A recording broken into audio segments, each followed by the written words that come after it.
নামাজ পড়ার সময় প্রায় দেখা যায় কত রাকাত পড়ছি ভুলে যাই। অনেক চেষ্টা করেও মনে করতে পারি না। তখন নিজের প্রতি খুব রাগ হয় এবং নিয়ত ছেড়ে দিয়ে আবার পুনরায় নামাজ শুরু করি। এক্ষেত্রে আসলে আমার করণীয় কী? নামাজ পড়ার সময় কত রাকাত পড়েছি এটা নিয়ে ভুলে যাওয়া, এটা আমাদের সমাজে এখন একটা ব্যাপক আ আপনার মানুষের মধ্যে এই সমস্যা দেখা যায়। এবং এই সমস্যার মূল কারণ হলো যে আমাদের মনোযোগ, মনোসংযোগ এখন আর আমরা কোথাও খুব বেশি সময় ধরে রাখতে পারি না। এটা বড় ধরনের একটা অবনতি আমাদের বলতে পারি। তো এর কারণে কোনো কাজে সফলতা পাওয়া অনেক কঠিন হয়। কারণ মনোসংযোগ ছাড়া কোনো কিছুতেই মানুষ অগ্রসর হতে পারে না।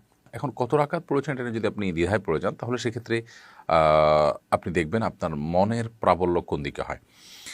যদি আপনার মন কোনো একটাকে সায় দেয় যে আমার মনে হচ্ছে আ এইটা হওয়ার সম্ভাবনা অনেক বেশি। অর্থাৎ আ ধরা যাক ৩ এবং ৪ নিয়ে সন্দেহ হচ্ছে, তো ৪ হওয়ার সম্ভাবনাই বেশি। তাহলে আপনি ৪ কেই ধরে নিবেন এবং শেষে সিজদা সাহু দিয়ে নিবেন। আর যদি আপনার মনে হয় ৩ হওয়ার সম্ভাবনা বেশি, তাহলে ৩ কে আপনি ধরে নেবেন, ধরে সিজদা সাহু দিয়ে নিবেন।